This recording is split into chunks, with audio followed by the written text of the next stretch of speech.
à péter les plombs. Est-ce que vous imaginez un peu la scène?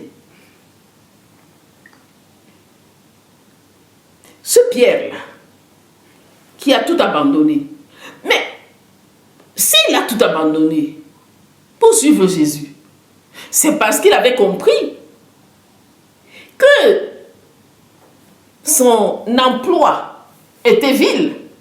Donc il avait rencontré ce qui avait de précieux, Jésus. C'est pour cela qu'il a accepté de se séparer de ce qui est vil, pour suivre ce qui est précieux. Mais maintenant, il regrette. Il regrette. Oui, nous aussi, ça nous arrive de regretter d'être devenus des chrétiens. C'est la raison pour laquelle nous aimons la vie mondaine.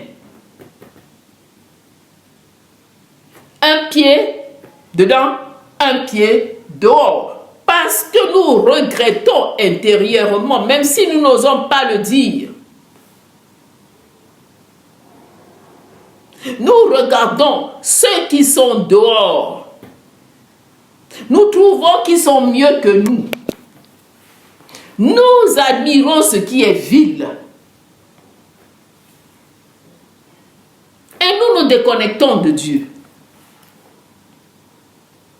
La parole de Dieu nous dit que nous avons été transportés du royaume des ténèbres pour le royaume de la lumière. Du royaume de Satan pour le royaume de Dieu. Nous sommes rentrés dans un nouveau royaume. Nous sommes nés de nouveau. Raison pour laquelle la parole de Dieu dit que nous sommes de nouvelles créatures. Toutes les choses anciennes sont passées. Tout est devenu nouveau. C'est un processus de nouveauté qui commence dans nos vies. Tout devient nouveau. Nous sommes appelés à vivre de nouvelles choses. Et Pierre, ainsi que les autres disciples, n'avaient pas compris que dans ce royaume, il y a un fonctionnement. C'est un royaume où, quand tu perds quelque chose à cause des principes de ce royaume, tu gagnes. Quand tu perds, ça veut dire moins. Dans ce royaume-là, ça veut dire multiplier. Alors Jésus commence à leur donner une leçon d'un des principes de ce royaume. Il dit quiconque, ça veut dire en français, quelle que soit la personne qui va quitter à cause de mon nom, à cause de Jésus, pas à cause de toi-même, de tes intérêts personnels, de ta convoitise, de tes envies, de ta jalousie. Il dit à cause de moi, Jésus. Il commence à citer les domaines. Frère, sœur, père, mère, domaine familial, femme, domaine marital. Il passe. Les enfants. Il parle du domaine matériel. Les acquisitions matérielles. Il parle des terres, des maisons. Oui, tout ce qui est nécessaire pour notre vie. Il dit tout ça à cause de Jésus. Parce que je veux suivre Jésus. Je veux faire plaisir à mon Dieu. Pas à cause de moi. Nous avons chanté tout à l'heure. Oui, prends tout, Seigneur. Entre tes mains, j'abandonne tout ce qui est mien. Dans le mien, on va trouver frère, sœur, mère, père, femme, enfant, propriété, maison, voiture, compte bancaire, travail, etc. À cause du nom de Jésus. Parce que je veux faire la volonté de Dieu. Je veux plaire à mon Père. Jésus dit, tu recevras au centuple, multiplication, et tu vas hériter de la vie éternelle, le summum. Le summum. Nous sommes dans le royaume de la multiplication. La parole de Dieu nous dit, celui qui veut sauver sa vie, celui qui veut la garder, qu'est-ce qui va se passer? Il la perdra. Mien, ces choses qui nous retiennent, nos ambitions personnelles, nos désirs égoïstes, tout ça pour nous faire aimer par les hommes. Tout ça pour que les hommes nous reconnaissent. Gagner l'estime des hommes. Il faudrait que nous puissions apprendre à quitter les choses à cause de Jésus. Ainsi,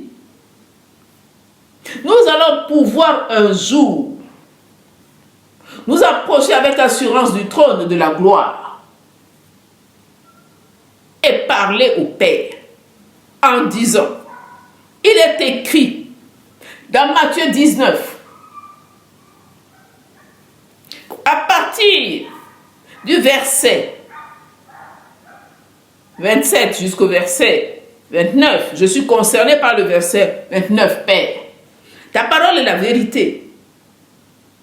Tu as dit que cette parole, quand elle sort, elle ne revient pas à toi sans avoir accompli ce pourquoi elle a été envoyée. Alors, pourquoi je ne vois pas l'accomplissement de cette parole dans ma vie? Parce que ta parole est la vérité.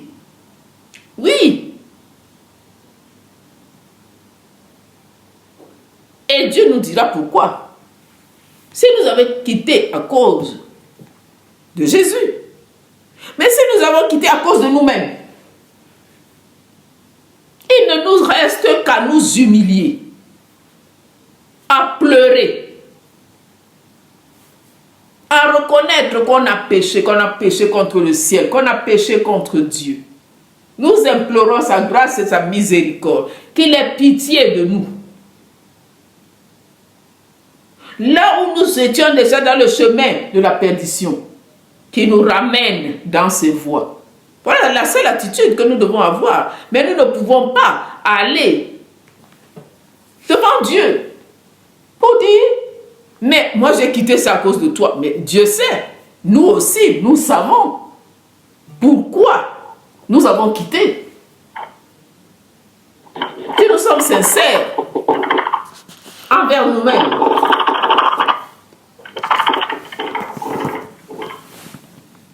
donc, il est important que nous soyons sincères envers nous-mêmes pour que nous puissions voir la gloire de Dieu. Parce que la volonté de Dieu est que nous soyons heureux. Très important. Notre papa, il veut de notre bien. Et il a préparé de belles choses. pour nous.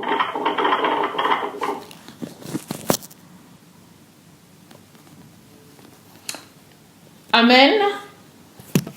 C'est vrai que c'est un message qui est difficile. Mais moi qui le donne, je sais que j'ai encore des choses que je dois quitter.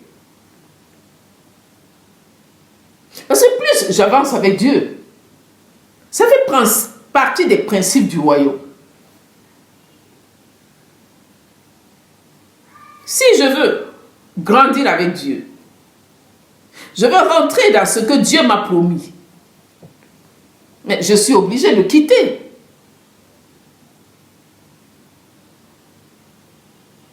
Et il en est de même pour vous. Perdre, c'est gagner davantage quand on devient enfant de Dieu. Nous connaissons tous l'histoire du jeune homme riche. Ce jeune homme que Jésus a rencontré. Et c'est ce jeune homme qui est venu vers Jésus. Ce n'est pas Jésus qui allait vers lui. Donc ça veut dire que c'est lui qui avait un besoin. Il s'est même jeté à genoux. Donc dans une attitude d'humilité, il était tellement humble, ce jeune homme. Oui, la fausse humilité. Parce qu'elle s'est manifestée. La vraie et la fausse humilité. Raison pour laquelle nous devons prier. Pour demander la vraie humilité. Parce que si nous ne le faisons pas, il va arriver un moment. Les choses vont venir à la lumière. Il dit, bon maître. En plus, il trouve que le personnage devant lequel il est, il appelle bon. En plus, il appelle maître. Que dois-je faire? Donc, ça veut dire qu'il est décidé à faire ce que le bon maître va lui dire. Parce que c'est la question. Pour hériter la vie éternelle. La vie éternelle. Donc, ça veut dire que ce jeune homme, il avait compris que la vie sur cette terre va se terminer et qu'après, il y a l'éternité. Et il faut faire un choix étant sur cette terre. Jésus lui dit, pourquoi m'appelles-tu bon? Il n'y a de bon que Dieu sait. Tu connais les commandements. Tu ne commettras point d'adultère, tu ne tueras point. Voilà. Jésus lui dit, il dit, mais maître, j'ai observé toutes ces choses dans ma jeunesse. Je connais tout. Je suis obéissant. Mais Jésus, qui connaît tout, qui voit tout. Non, mais ce jeune, il voulait vraiment se foutre de la tête de Jésus. On ne peut pas se foutre de la tête de Dieu. Parce que Dieu voit tout. Dieu sait tout. Rien n'est caché devant sa face. C'est la raison pour laquelle nous devons prier pour être sincères envers Dieu et être sincères envers les autres. Jésus l'ayant regardé, le mot l'ayant regardé signifie beaucoup de choses. Jésus l'aima, cet homme de compassion, et lui dit, il te manque une chose. Va, vends tout ce que tu as donné, tout ce que tu as, donne-le aux pauvres, et tu auras un trésor dans le ciel. Puis, viens et suis-moi. Cela veut dire, jeune homme riche, quitte tout ce que tu as à cause de moi. et viens me suivre. Alors là, le sang a dû tourner comme une girouette dans le cerveau du jeune homme riche. La parole de Dieu nous dit, mais affligé de cette parole, cet homme s'en alla tout triste, car il avait de grands biens. Le voilà. Il s'en va. Mais lui, qui voulait la vie éternelle. Mais comment cela se fait-il que maintenant, Jésus lui explique les principes de ce royaume-là. Mais la parole de Dieu nous dit, il s'en alla tout triste, car il avait de grands biens. Et ces biens étaient plus importants pour lui que la vie éternelle, que Jésus qu'il avait rencontré. Oui, c'est aussi l'attitude que nous avons souvent. Nous, chrétiens, devant Dieu.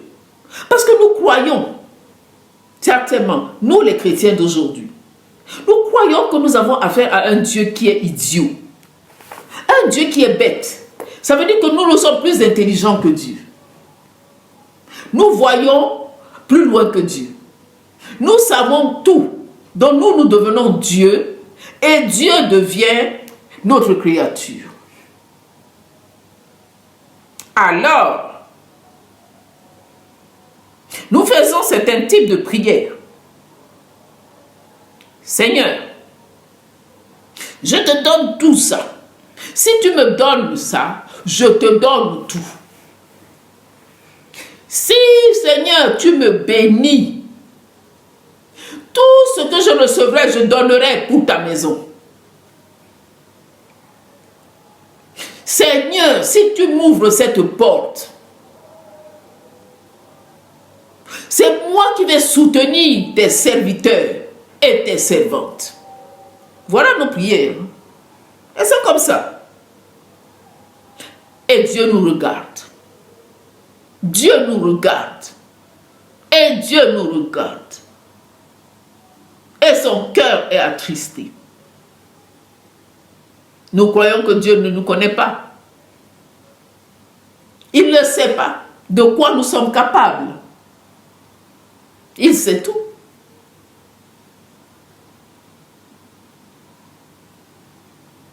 Et parfois, dans son amour, il nous donne.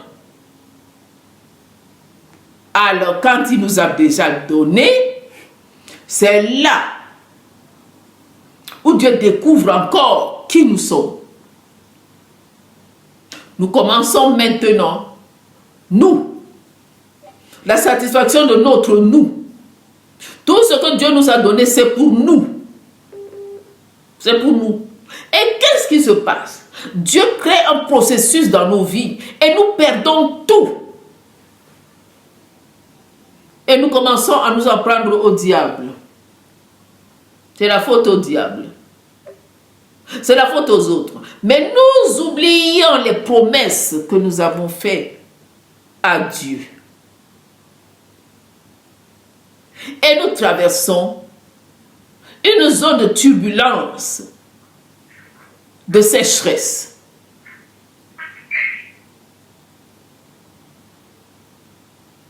Et nous commençons à nous plaindre. Alors que c'est de notre faute, au lieu de nous humilier, nous nous plaignons.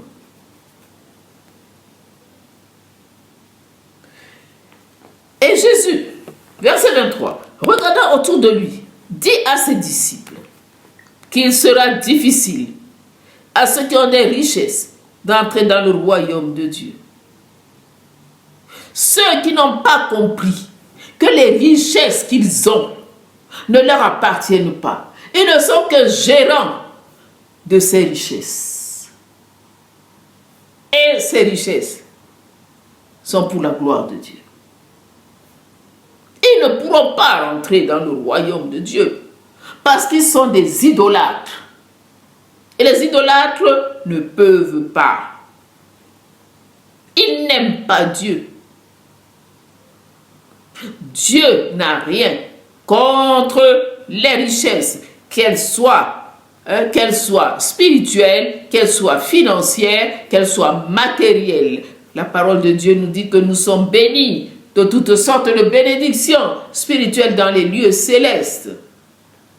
Nous sommes héritières de Dieu. Ce qui appartient au Père appartient aux enfants. Mais le problème de Dieu, c'est quand ces richesses deviennent nos dieux. Ça peut être des richesses familiales, des enfants, les sœurs, les frères. Quand ils prennent la place maintenant de Dieu, sérieux problème. Quand les maisons prennent maintenant la place de Dieu, les voitures, les autres, c'est le mariage qui prend la place de Dieu, etc. Il a dit, oh, il leur sera difficile. Je ne sais pas si vous avez déjà vu quelqu'un qui va mourir et qui a beaucoup de richesses. Je ne sais pas si vous avez déjà vu. Oui, moi j'ai déjà vu le visage de la personne. Mais c'est toute une guerre. Toute une guerre. Vous allez voir comment son visage, l'expression de son visage, ça veut dire qu'il y a la colère. Parce que quand il pense que ses richesses, il va les laisser à ces idiots. Non, ça l'énerve. Mais comme dans cette histoire, c'est Dieu qui commande. C'est pour ça que c'est difficile pour eux. Mais le pauvre, oui, il faut voir son visage. Il n'a pas de problème. Mais même le riche, qui est chrétien, qui a donné la place, première place à Dieu, les richesses ne sont que vanité des vanités. Le plus important, c'est son éternité. Il comprendra pour lui que la mort est un gain. Il va quitter cette terre. C'est pour être auprès du Père. Donc aujourd'hui, dans l'Église, nous sommes à la recherche des richesses. Quand on nous donne un message de nous repentir, de nous convertir, de rechercher les choses spirituelles, pour que nous soyons transformés, pour nous préparer même à la rencontre avec le Seigneur. Ce type de message, ça ne nous arrange pas. On n'entend pas de Amen. Non. Mais quand on dit les choses matérielles, vous allez vous marier. Ce n'est pas un seul Amen qu'on entend, mais des dizaines d'Amen qui font même que le message il est même coupé. Alors, il suffit qu'on en rajoute les voyages, les enfants, les promotions, les croisières, etc. Là, vous allez entendre des Amen interminables. Interminables. Alors que, si vous cherchez premièrement le royaume des cieux, toutes ces choses vous seront données par-dessus tout. Parce que votre Père qui est dans les cieux, il sait ce dont vous avez besoin. Vous n'avez pas besoin de vous casser la tête. À chercher à aller dans les réunions où on va vous parler je sais pas, de voiture. Parce que moi, ça m'énerve.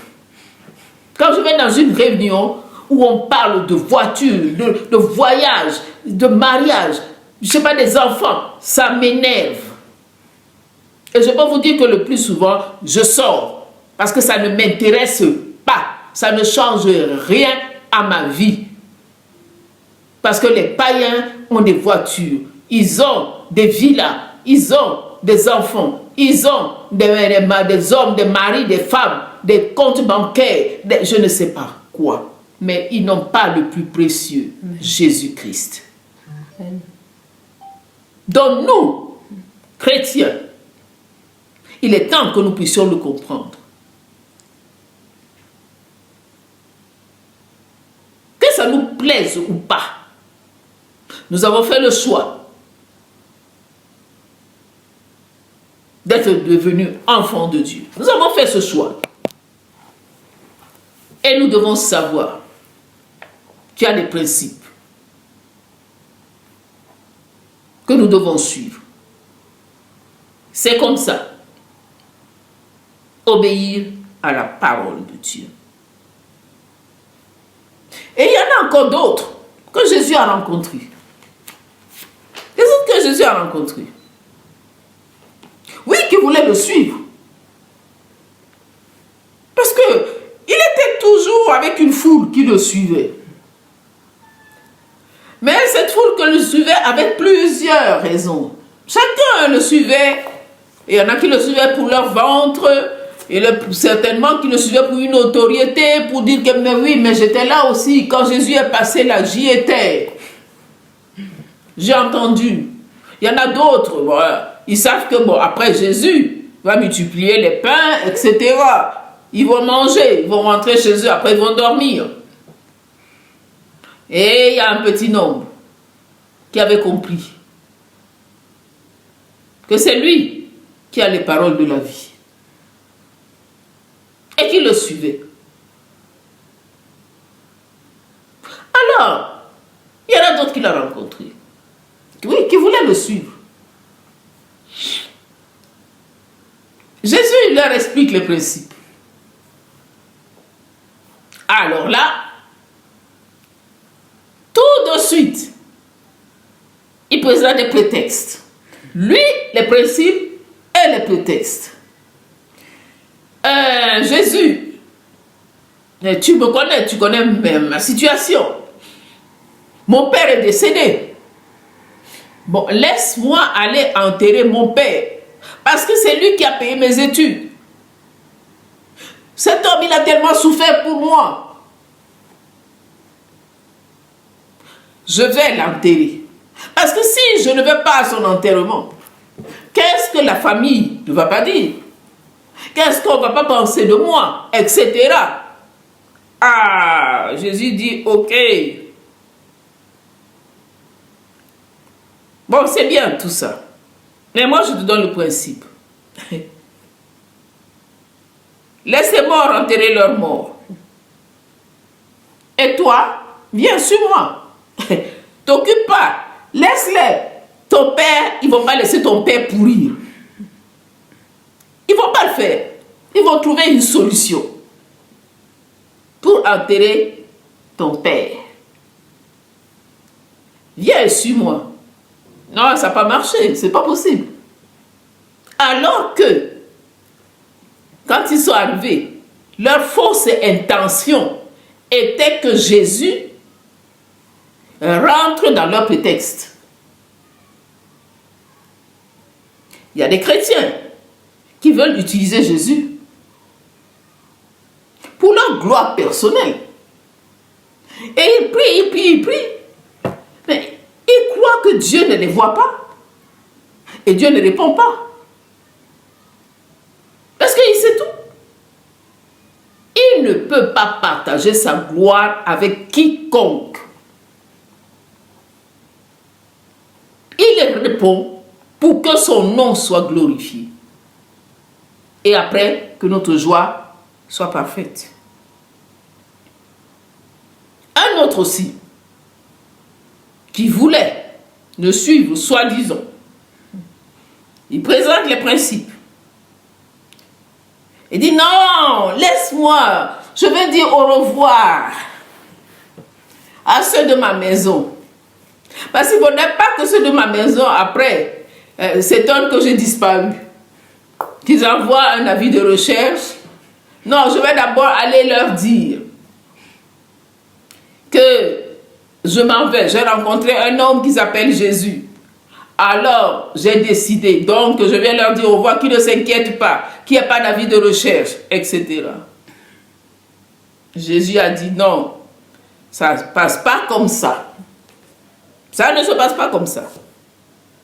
Ou tu restes avec ceux de ta maison, ou tu viens et tu me suis. Il est resté avec ceux de sa maison. C'est comme ça. Il y a des principes. Et ce n'est pas Jésus qui est venu nous suivre en courant. Il n'a pas couru derrière le jeune homme riche en disant non, jeune homme, c'est pas tout. Je me suis trompé. Alors, vends plutôt la moitié. Bon, l'autre moitié, tu la gardes. Non, il n'est pas là pour discuter avec nous. Il dit, on obéit. Si tu ne veux pas obéir, tu subis les conséquences. C'est comme ça. Donc nous voyons, tous ces hommes-là, mais ils étaient comme nous, ce n'étaient pas des anges. Ils ont fait des choix. Et Jésus a respecté leur choix. Toi et moi, qui écoutons ce message aujourd'hui, où est-ce que nous en sommes avec ce principe de tout quitter? Tout quitter pour gagner pour Christ. Où en sommes-nous? Est-ce que nous sommes prêts à quitter tout ce que nous appelons mien pour suivre Jésus? Soyons sincères envers nous-mêmes.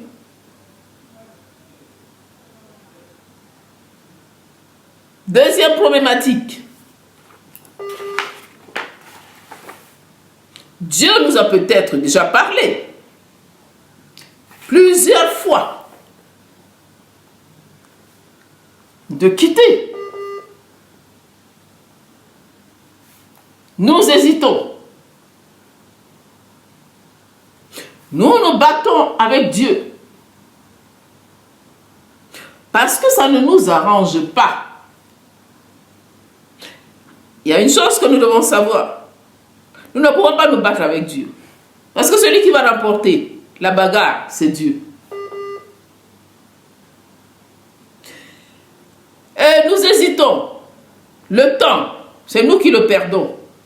Ce n'est pas Dieu. C'est nous qui ne rentrons pas dans nos destinées. Ce n'est pas Dieu. Dieu, lui, il a déjà conçu les destinées. Maintenant, c'est à nous d'y rentrer. Si nous ne voulons pas, c'est dommage. Il y en a d'autres qui hésitent parce qu'ils ont peur. D'autres parce qu'ils ont des prétextes.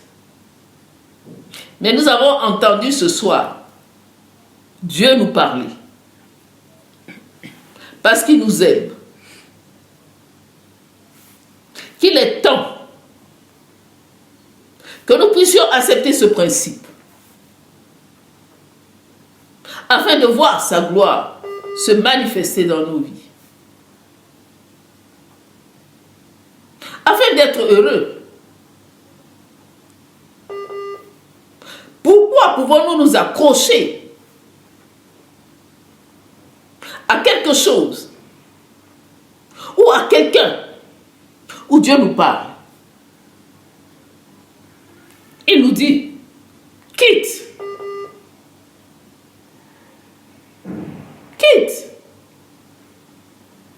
J'ai préparé le meilleur pour toi.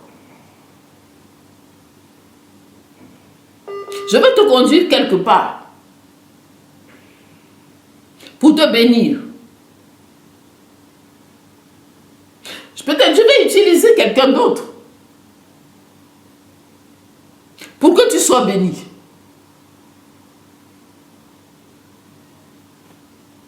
On a peur. On préfère nos fausses sécurités. Et le temps passe. Et Dieu nous regarde. Et nous nous tournons en rond. Et les païens se moquent de nous. Bien-aimés, que ce message nous parle réellement pour que nous puissions prendre la bonne décision afin de voir ce que Dieu nous a promis. Que le Saint-Esprit, qui est l'Esprit de vérité, qui nous conduit dans toute la vérité, que le Saint-Esprit nous parle, qu'il ouvre nos yeux, qui dispose nos cœurs à recevoir ce qu'il va nous communiquer, afin que le nom de Jésus soit glorifié. Que Dieu nous bénisse abondamment à travers sa parole.